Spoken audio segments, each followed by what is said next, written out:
Magandang araw mga kagulay, welcome back sa aking channel. Greggy Farmer nga po pala ulit to.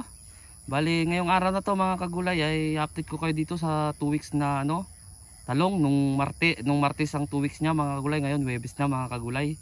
So bali nakapag-abono na kami dito nung kagahapon, kasi nung Martes ay doon kami sa doon sa pinaparecover nag-abono, kaya kagahapon lang inabonohan to. 2 linggo na siya mga kagulay, 2 weeks. Yan siya. Yan yung resulta niya mga kagulay. Yan siya, medyo matatangkad na siya mga kagulay. Yan. Yan mga kagulay. Yan. 2 weeks na siya mga kagulay. Mga 1 linggo na lang siguro mga kagulay ay magpo-pruning na kami dito mga kagulay. Ayan, ito tatanggalin to mga kagulay kapag para mas mabilis yan tumangkad mga kagulay. Ayan. Yan, tatanggalin yan. Pero hindi pa naman ngayon mga kagulay. Madali kasing pruningan kapag medyo mahaba-haba na yung niya mga kagulay. Yan. Yan. Titignan nyo naman yung puno niya. Yan, matigas na siya mga kagulay. Yan. Yan. Yan lang yung diferensya talaga mga kagulay kapag ang gamit ko yung Omega. Kasi kapag yung Omega ang gamit ko kasi hindi na Omega ang gamit ko dito mga gulay. 1620 na mga gulay itong pangalawang linggo niya mga kagulay. Pangalawang linggo ba niya ngayon? Kaso man nagitanong na 22 basta Martes, itong naging Martes. Una pa man nga abono sa ko, di ba? Sa 1620 una pa lang, no?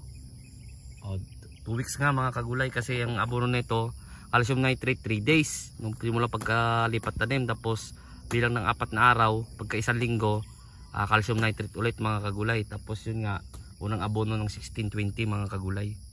Yan. Ang napansin ko lang talaga siguro sa mga gumagamit din ng ng Omega, simula dito mga kagulay ay talagang violet siya mga kagulay. Ngayon dito lang ang violet niya. Yan, yun lang napansin ko doon sa Omega na ginagamit ko. 1620. Bakit kanyo mga kagulay pahirapan mag-order ngayon mga kagulay. So, lumakas na siguro lumakas yung Omega ng Agronica, nauubusan ng stock mga kagulay. Kaya isa naman hintayin ko ay bumili na lang ako ng ng 1620 mga kagulay. Hindi pa naman natin kailangan ng ng potassium mga kagulay, kaya 1620. Pero testingin ko rin dito kasi mga napapanood ko rin sa vlog, kaya katulad ng sinasabi ko, itong paggagawa namin ng video kaya vlog ay magiging basihan. Mga napapanood ko 1620 lang yung gamit, okay naman, kaya titestingin ko rin siya dito mga gulay 1620. Yan siya mga gulay. Yan 2 weeks 14 days, ibig sabihin ay 16 days, tama, 16 days mga gulay. Huwebes ngayon 16 days kasi nung Martes nag 14 days siya mga kagulay. Bali 16 days siya. Yan. Ito, makikita nyo ganito, natamaan to ng abono mga kagulay, kaya ganyan sunog. Hindi yan punggos mga kagulay. Malata na nyo naman yung mga dahon na natamaan ng abono kasi nasusunog siya. Yan. Katulad na ito, sunog na yan, abono yan mga kagulay. Tama ng abono. Kasi kung punggos siya mga kagulay, mag-yellowish yan doon sa yung mga palipaligid niya. Ito talagang sunog siya, ibig sabihin abono yung tumama dyan mga kagulay. Abono. Malalaki na siya mga kagulay, maganda na siyang tingnan. Yan. Yung nakaraan ay nililinis ko ng mano-mano, pero hindi kinaya mga kagulay, gawa ng ulan na dito sa amin. Kaya kapag decision na lang na grass cutter mga kagulay, kasi kapag mano-mano matagal nga mga kagulay, mga 20 days 15 days to matatapos. Kaya ginaras cutter na, kung mapapansin nyo, nag-grass cutter na siya mga gulay. Yan siya. Yan. Ang galay natin hanggang doon mga kagulay. Baka sabihin nyo meron pa yung dito na hindi nag-grass cutter. Ayun. Yan nandun mga kagulay. Pero dito nag-grass cutter na siya mga kagulay. Yan. Tulad yung sabi ko, ayoko na maulit yung nangyari doon sa kabila mga kagulay na sobrang damo. Siyempre kapag sobrang damo mga kagulay, mas madaling makatago yung mga insekto mga kagulay. Katulad yung sasabi ko, hindi naman natin pwedeng isama na yung daanan na ispiran mga gulay, mapapagastos lang. Kaya talagang malinis talaga to. Pag tumubo to unti at uminit na, umaraw na mga gulay, ispiran natin to ng pandamo. Yan siya mga kagulay. Yan, lalaki na siya mga kagulay. Update lang to sa sa kumbaga sa 2 weeks niya mga kagulay. Mga 2 linggo pa siguro mga kagulay, magpo-pruning na tayo. Update ko rin kayo doon, tuturo ko rin kahit na nakapaggawa na tayo ng video tungkol doon. Pero siyempre para step by step para masundan ng mga bago na subscribers natin mga kagulay. Yan siya. Yan mga malalaki na yung sanga niya mga kagulay.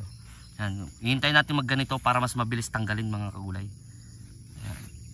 Hindi na natin hihintayin na mamulaklak siya, natanggalin mga kagulay, kasi kami nga ng iba mga kagulay nasasayangan sila. Kaya kung gusto nilang gayahin to, mga ganito pa lang ay tanggalin na mga kagulay. Pero huwag nyong tatanggalin hanggang doon kasi hindi pa lumalabas talaga yung pinakaway niya mga kagulay. Siyempre ako, kumbaga matagal-tagal na rin ako nagtatanim ng talong, kaya alam ko kung saan lalabas yung way mga kagulay. Natatansya ko siya. Yan. Yan. Yan, ito wala na rin naman silbi yan. Tanggalin natin yan, ganyan mga kagulay. Although may mga hindi walang laman mga kagulay. Ito to, sid to mga kagulay. Doon sa kabila alternate na doon. Yan mga kagulay. Yan, galain natin siya.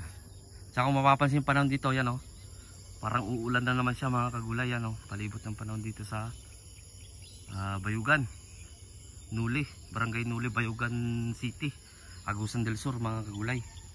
Yan siya. Yan.